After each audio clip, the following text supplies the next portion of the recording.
Already నేను previous వీడియోలో bonding ఎలా చేస్తారో చూపించాను. కానీ అక్కడ నేను ఒక కమాండ్ మిస్ చేశాను. బాండింగ్ అయిన తర్వాత సర్వీస్ రీస్టార్ట్ చేసిన తర్వాత మీరు ifconfig -a కమాండ్ ఇచ్చినట్లయితే మీరు ఇలా బాండింగ్ ఇన్ఫర్మేషన్ మొత్తం మీరు చూడగలరు. మనకు బాండ్ చేయకముందు ETH0 ETH1 మాత్రమే కనిపిస్తుంది. LO అనేది నా డిఫాల్ట్గా ETH01 లేకపోయినా కూడా LO అనేది మనకు ఉంటుంది ఇంటర్నల్గా. కానీ బాండింగ్ చేసిన తర్వాత బాండ్ 0 అనేది మనకు ఇక్కడ లింక్ అయినట్లు కనిపిస్తుంది. ఈ లింక్ అగ్రిగేషన్ కోసం, అలాగే టీమింగ్ బాండింగ్ బ్రిడ్జింగ్ అని చెప్పుకున్నాము. అది RHEL6లో అయితే బాండింగ్ బ్రిడ్జింగ్ అని చెప్పాము. ఇక్కడ బాండింగ్ చేసినందువల్ల IP అడ్రస్ నాకు బాండింగ్లో ఉంది. ఈ సిస్టమ్తో నేను ఎప్పుడైనా లాగిన్ అవ్వాలంటే ఈ IP అడ్రస్తో లాగిన్ అవ్వచ్చు. మనకు ఎటువంటి డిస్టర్బెన్స్ అనేది రాదు. ఇక్కడ ETH0కి ఎటువంటి IP అడ్రస్ని ప్రొవైడ్ చేయలేదు, కానీ అప్లో ఉంది. ఇక్కడ ఇది HWADDR అనేది మనకు హార్డ్వేర్ అడ్రస్, అంటే ఫిజికల్ అడ్రస్. ETH0 అనేది ఈథర్నెట్ టైపు, అంటే ఈ బాండ్ 0 కూడా ఈథర్నెట్ టైప్గానే కాన్ఫిగర్ చేసాం కాబట్టి ఈథర్నెట్ అనేది చూపిస్తుంది. ఈ ఈథర్నెట్ అనేది మనకు ఇంటర్ఫేస్ అన్నమాట. ETH0 అప్లో ఉంది, బ్రాడ్కాస్టింగ్లో ఉంది. ETH1 అప్లో ఉంది, బ్రాడ్కాస్టింగ్లో ఉంది. సేమ్ వాల్యూస్ మనకి ఇక్కడ బాండింగ్లో ఈ 2 యూజ్ చేసుకున్నందువల్ల బాండింగ్ అనేది జరిగింది. ఈ బాండింగ్ గురించి మనకు ఉండేటటువంటి అడాప్టర్స్ గురించి మనం తెలుసుకోవాలనుకున్నప్పుడు ifcfg-a అనేది మనం యూజ్ చేసుకుంటాం. ఈ సిస్టమ్ యొక్క IP అడ్రస్ తెలుసుకోవాల్సినప్పుడు కూడా ifconfig-a అనే ఫ్లాగ్ని ఆల్ కోసం యూజ్ చేయొచ్చు. అలాగే మీరు సింగిల్ ఇంటర్ఫేస్ చూడాలనుకున్నప్పుడు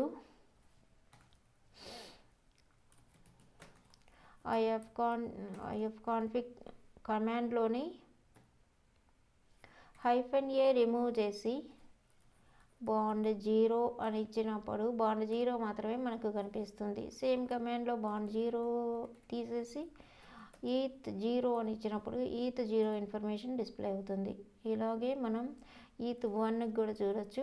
ETH1 మాత్రమే మనకు డిస్ప్లే అవుతుంది. సింగిల్ ఇంటర్ఫేస్ మనకు డిస్ప్లే అవ్వాలి అనుకున్నప్పుడు ifcfg తర్వాత ఆ ఇంటర్ఫేస్ నేమ్ని ప్రొవైడ్ చేస్తే మనకు ఆ ఇంటర్ఫేస్ ఇన్ఫర్మేషన్ మాత్రమే డిస్ప్లే అవుతుంది. మనం 4 అడాప్టర్స్ని ఒక లూప్ బ్యాక్ని అలాగే 2 బాండింగ్స్ని యూజ్ చేసినప్పుడు మన డిస్ప్లేలో ఫుల్ ఇన్ఫర్మేషన్ అనేది కనబడదు. కాబట్టి మనకు స్క్రోల్ డౌన్ చేసుకోవాలి. కాబట్టి ఇలా సింగిల్ ఎంట్రీస్ మనం ఈ ఇన్ఫర్మేషన్ గురించి తెలుసుకోవడం కోసం కూడా మనం ఈ కమాండ్ని ఇలా సింగిల్ ఇంటర్ఫేసెస్తో యూజ్ చేసుకోవచ్చు. ఇక నెట్వర్కింగ్ సంబంధించినటువంటిది నేను ఈ హోస్ట్కి పర్మనెంట్గా క్లయింట్ అనే నేమ్ని ప్రొవైడ్ చేశాను. హోస్ట్ నేమ్ అనే కమాండ్తో మనం ఈ హోస్ట్ నేమ్ ఏముంది అనేటటువంటిది ఈ సిస్టమ్కి అనేది మనం చూడవచ్చు. హోస్ట్ నేమ్ అనేది కమాండ్ ఇక్కడ. ఇక నెక్స్ట్ స్టాట్ -r అని మనం కానీ కమాండ్ ఇచ్చినప్పుడు ఇక్కడ kernel IP routing table, destination, అలాగే గేట్వే, జెన్మాస్క్, ఫ్లాగ్స్, MSS విండో, మనకు నెంబర్ ఆఫ్ ఆప్షన్స్ ఇక్కడ కనిపిస్తున్నాయి. నెట్ స్టాట్ -rలో డిఫాల్ట్ గేట్వే మనకు ఇది డిఫాల్ట్ గేట్వే అవుతుంది. మనకు గేట్వే కింద 2 స్టార్స్ తర్వాత గేట్వే అడ్రస్ వచ్చింది. దీని ఎదురుగా డిఫాల్ట్ ఉంది కాబట్టి ఇది మనకు ఉండేటటువంటి డిఫాల్ట్ గేట్వే. ఇక అదర్ ఇన్ఫర్మేషన్ ఈ కమాండ్లో మనం చూడొచ్చు. ఇక next command same net start తర్వాత -ntulp అని ఇచ్చినట్లయితే మనకి ఇక్కడ నెట్ స్టాట్ అంటే నెట్వర్క్ స్టేటస్ని కానీ స్టేట్ చేయడానికి కానీ నెట్ స్టాట్ అనే కమాండ్ని యూజ్ చేస్తాము. NTULP అనే ఫ్లాగ్ని ఎందుకు యూజ్ చేస్తామంటే ఎన్ అంటే పోర్ట్ నెంబర్. పోర్ట్ నెంబర్స్ మనకు న్యూమరిక్ వాల్యూస్లో ఉంటాయి కాబట్టి పోర్ట్ నెంబర్ చూపించాలని. అలాగే -T అంటే TCP ప్రోటోకాల్స్ ఏవి ఉన్నాయో అవి చూపించాలని. -U UDP protocols. L అంటే పోర్ట్ లిజనింగ్లో ఉందా ఆర్ లిజనింగ్లో లేదా అనేది. -P అంటే ఇక్కడ ప్రాసెస్ ఐడి కూడా మనకు నెట్వర్క్కి సంబంధించినటువంటి ప్రోటోకాల్స్, పోర్ట్స్, సర్వీసెస్కి సంబంధించినటువంటి ఆ ప్రాసెస్ ఐడి కూడా డిస్ప్లే అవ్వడం కోసం మనం ఇక్కడ ఫ్లాగ్స్ని NTULP అనేటటువంటి ఈ ఫ్లాగ్ని యూజ్ చేస్తాం నెట్స్టాట్ అనే కమాండ్తో. దీనితోటి మనకు సర్వీస్లో ఇక్కడ ఉండేటటువంటి ఈ సిస్టంలో all services, port numbers, status, process ID, open ports, అలాగే routing table information, NIC device information మొత్తం ఈ నెట్స్టాట్ అనే కమాండ్ మనకు డిస్ప్లే చేస్తుంది. ఎంటర్ ఇస్తాను. మనకి ఇక్కడ లాంగ్ డిస్ప్లే వచ్చింది. కమాండ్ నేను ఇక్కడ ప్రొవైడ్ చేశాను. Active internet connection only servers. మనం ఇక్కడ చూడొచ్చు ప్రోటోకాల్ నేమ్ ఫస్ట్ కాలంలో ప్రోటోకాల్ నేమ్ ఇచ్చారు. TCP అండ్ UDP, ATT కూడా ఉంది కొన్నిటికి. రిసీవ్డ్ క్యూ, సెండ్ క్యూ ఉంది. అంటే ఎంత రిసీవ్ చేసుకుంటుంది, ఎంత సెండ్ చేస్తుంది అనేది. ఇక్కడ ఎటువంటి వర్క్ జరగట్లేదు కాబట్టి ఇక్కడ 0 వాల్యూ చూపిస్తుంది. సెండ్ క్యూలో కూడా 0 వాల్యూ. లోకల్ అడ్రస్ మనకు వచ్చేసి లోకల్ అడ్రస్ ఉంది. ఇక్కడ లూప్ బ్యాక్ అనేది ఉంది. ఇది లిజన్లో ఉంది. ఇక SSHD అలాగే ప్రోటోకాల్తో కూడా ఉంది. 22 protocol, SSHD protocol. PID process ID 1221. అంటే SSHD డిమాండ్ స్టార్టింగ్లో లేనట్లయితే మనం సర్వర్ తోటి లాగిన్ అవ్వలేము కాబట్టి SSHD ప్రోటోకాల్ 22 రన్నింగ్లో ఉండాలి. దాని యొక్క IP అడ్రస్ ఇక్కడ ఆల్ జీరోస్ ఉంది. ఇక ఫారిన్ అడ్రస్ ఉంది. స్టేట్ లిజన్లో ఉంది అని లిజన్ చూపిస్తుంది. అంటే లిజన్లో ఉండే ఆల్ సర్వీసెస్ ఇవి. ఇక ప్రోగ్రామ్ అంటే మనం సర్వీస్ అని చెప్పుకోవచ్చు. RPC bind SSHD, CUP/SD, master, RPC start. ఇక్కడ నెంబర్ ఆఫ్ ఉన్నాయి.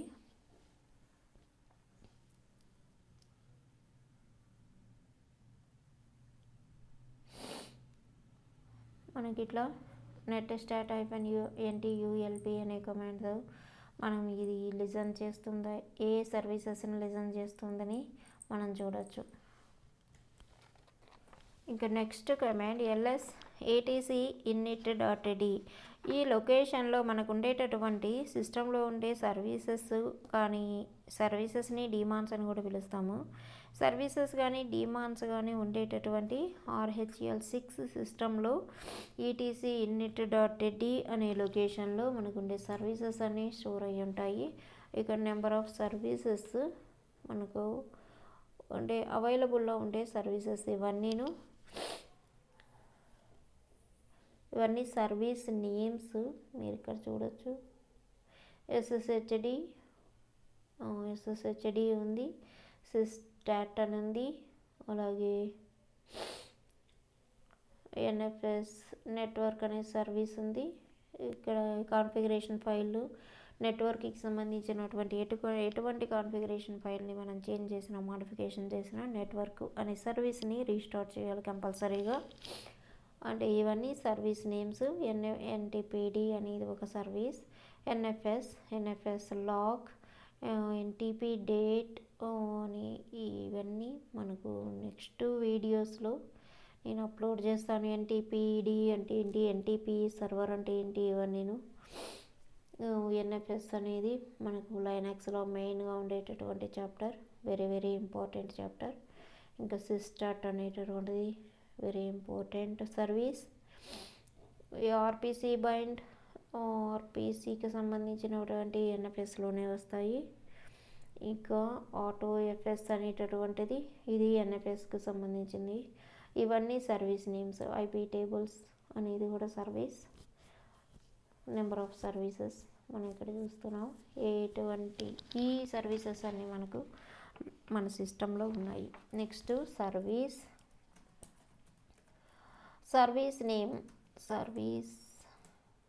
నేమ్ మనం ఏదైనా ఇవ్వచ్చు.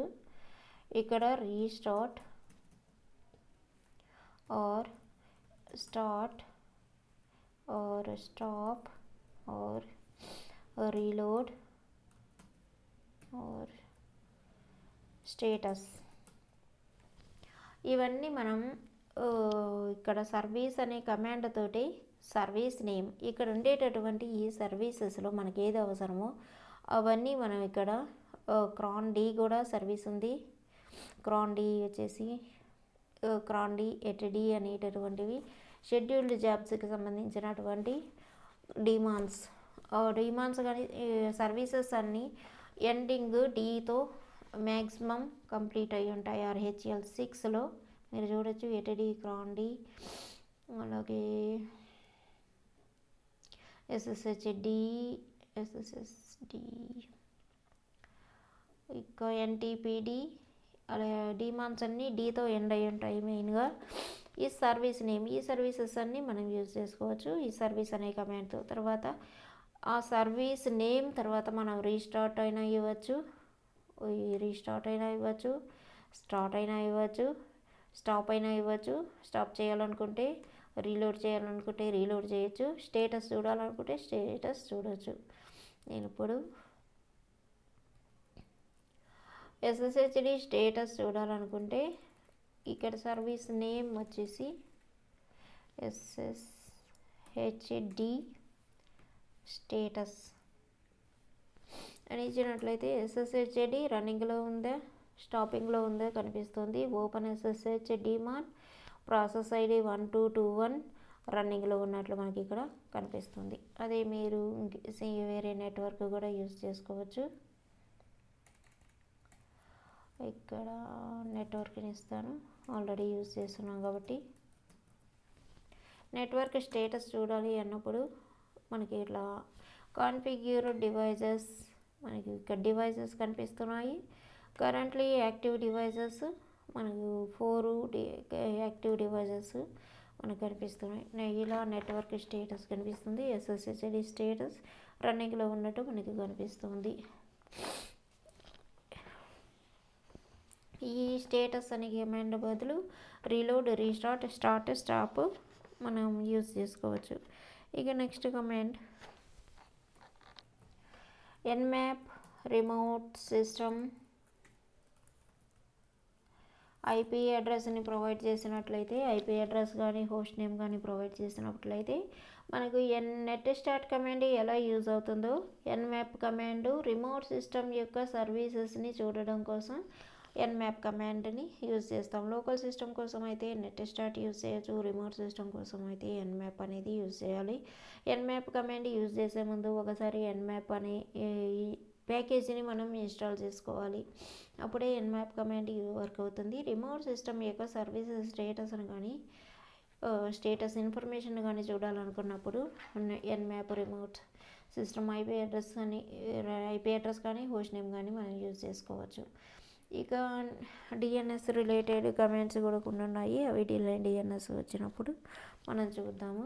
IP లింక్ అనేది ఒక ఇంపార్టెంట్ కమాండ్. ఇక్కడ IP లింక్ కమాండ్ కూడా మనకు ఈ విధంగా లూప్ బ్యాక్ అప్లో ఉన్నట్లు మనకు చూపిస్తుంది. స్టేట్ అలాగే లూప్ బ్యాక్ ఇన్ఫర్మేషన్. ETH0 కూడా మనకు అప్లోనే ఉంది కాబట్టి ఇది స్లేవ్ ETH0 ఇన్ఫర్మేషన్. ఇక్కడ స్టేట్ అప్ అని చూపిస్తుంది. ఇక అదర్ ఇన్ఫర్మేషన్ హార్డ్వేర్ అడ్రస్ అని చూపిస్తుంది. ETH1 కూడా సేమ్ ETH0 లాగే బాండ్ 0 ఉంది కాబట్టి బాండ్ 0 యొక్క ఇన్ఫర్మేషన్. బాండ్ 0 కూడా స్టేట్ అప్లోనే ఉంది. మనకు ఇలా IP లింక్ అనే కమాండ్తో చూడొచ్చు. ifconfig-a కమాండ్తో సేమ్ ఇన్ఫర్మేషన్ని ఇక్కడ మనకు డిస్ప్లే చేస్తాయి. 2 కమాండ్స్. ఇవన్నీ ఇంటర్వ్యూకి అవసరమయ్యేటటువంటి ఇంపార్టెంట్ కమాండ్స్ ఇవన్నీ కంపల్సరీగా ఒక లైనక్స్ అడ్మినిస్ట్రేటర్గా మనం నేర్చుకోవాల్సి ఉంటుంది. ఇప్పుడు ఏదైనా ఇక్కడ ఆల్రెడీ సర్వీస్ అనే కమాండ్ చెప్పాను. సర్వీస్ నేమ్ ఇక్కడ 5 ఆప్షన్స్ 6 ఆప్షన్స్ చెప్పాను. స్టేటస్, స్టార్ట్ ఇట్లాంటివి. అదే ఈ సర్వీస్ నేము ఈ ఆప్షన్స్ థర్డ్ ఆప్షన్ ఏమి యూజ్ చేస్తామో అవన్నీ మనకు సిస్టమ్ ట్రైనింగ్ అయినంతసేపే ఉంటాయి. ఒకసారి సిస్టమ్ రీబూట్ అయిన తర్వాత ఇవన్నీ స్టాప్లోకి వెళ్ళిపోతాయి. అలా స్టాప్లోకి పోకుండా మనకు ఉండేటటువంటి నెంబర్ ఆఫ్ సర్వీసెస్ని మన సిస్టమ్కి మనం కాన్ఫిగరేషన్ చేసుంటాము. ఆ నెంబర్ ఆఫ్ ఏవి సర్వీస్ స్టార్టింగ్లో ఉన్నాయి, ఏవి స్టాపింగ్లో ఉన్నాయి అనేది మనం ఐడెంటిఫై చేయలేము. ఒకసారి రీబూట్ ఇచ్చేసిన తర్వాత మనం ఎవరిమి అన్ని సర్వీసెస్ని గుర్తుపెట్టుకోలేము. కాబట్టి మనం ఏం చేస్తామంటే అప్పుడు chk config service name on అని ఇచ్చినప్పుడు మనకు వచ్చేసి ఈ ఏ సర్వీస్ అయితే ఆన్లో ఉండాలో మనం కాన్ఫిగరేషన్ ఇచ్చినప్పుడే ఈ కమాండ్ని చేయొచ్చు. ఇప్పుడు నేను నెట్వర్క్ అనేటటువంటిది సర్వీసు నాకు రీబూట్ తర్వాత కూడా యాక్టివ్లోనే ఉండాలి, అంటే రన్నింగ్లోనే ఉండాలి అనుకున్నప్పుడు నేను ఇలా కమాండ్ ఇస్తాను. chk config నెట్వర్క్ ఆన్ అనేటటువంటిది మనకి ఇక్కడ ఏమీ డిస్ప్లే అవ్వదు, కానీ రీబూట్ అయిన తర్వాత ఈ సర్వీస్ అనేది యాక్టివేట్లో ఉంటుంది. ఇక next important command eth tool. ఇక్కడ NIC కార్ నేమ్ ఇవ్వచ్చు. ఈత్ టూల్, ఈత్ 0 ఇస్తాను ఫస్ట్. మనకు వచ్చేసి ఇక్కడ ఈత్ 0లో ఉండేటటువంటి ఇన్ఫర్మేషన్ని మనకు లాంగ్ ఇన్ఫర్మేషన్ని ఇక్కడ చూపిస్తుంది. ఆల్రెడీ ఈత్ 0ని బాండ్ చేస్తున్నాము. నెట్వర్క్ కేబుల్ కనెక్ట్ అయిందా లేదా అని చూడడం కోసం ఈత్ టూల్ ఈత్ 0 అని ఇస్తాము. ఈత్ 1 ఇచ్చినా కూడా మనకి ఇక్కడ సేమ్ ఇన్ఫర్మేషన్ వస్తుంది. మీరు ఇక్కడ చూడొచ్చు ప్రీవియస్ కమాండ్లో డిటెక్టెడ్ ఎస్ అని,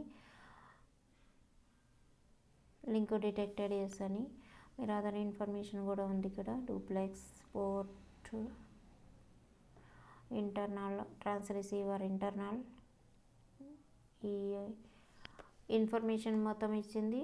ఒకసారి నెట్వర్క్ డివైస్ బాండ్ 0 ఇస్తాం. బాండ్ 0 అనేది మనకి ఇక్కడ డిఫరెంట్గా డిస్ప్లే చేసింది. నాట్ రిపోర్టెడ్ అని, డిటెక్టెడ్ ఎస్ అని వస్తుంది. ఆటో నెగోషియేషన్ మనకు డిఫరెంట్గా ఉంటుంది.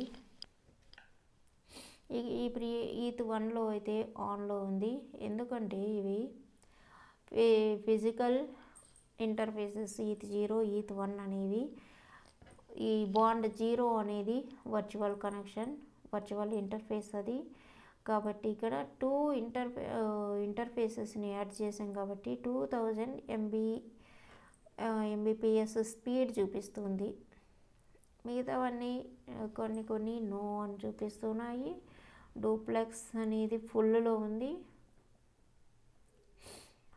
ఇలా మనం ఈత్ టూల్ బాండ్ 0 అనేది మనం ఉండేటటువంటి నెట్వర్క్ కేబుల్ కనెక్ట్ అయిందా లేదా అని చూడడం కోసం ఈ ఇన్ఫర్మేషన్ని చూసి మనం ఐడెంటిఫై చేయొచ్చు. మనం GUI మోడ్లో కానీ ఉన్నట్లయితే మన సిస్టమ్ మనం సెటప్ అనే కమాండ్ తోటి మన IP అడ్రస్ని యూజ్ చేయొచ్చు. మనం GUIలో లేం కాబట్టి -R చూపించిన కమాండ్ రన్ లెవెల్ 3లో ఉంది. 3 అంటే మనకు కమాండ్ లైన్ ఇంటర్ఫేస్ ఇది. అదే మనకు రన్ లెవెల్ 5 ఉన్నట్లయితే మనం GUI మోడ్లో కూడా నెట్వర్క్ని కాన్ఫిగర్ చేయగలము. స్టాటిక్ నెట్వర్క్ IPsని సెటప్ కమాండ్తో కూడా రన్ లెవెల్ 5లోకి చేంజ్ చేసుకొని సెటప్ అనే కమాండ్ ఇచ్చినట్లయితే ఇక్కడ 3 ఉంది, సెటప్ అనేది వర్క్ అవ్వదు. మనకి ఇట్లా GUI మోడ్లో వస్తుంది. ఆథెంటికేషన్ కాన్ఫిగరేషన్, నెట్వర్క్ కాన్ఫిగరేషన్కి వెళ్ళాలి. Network configuration, run tool,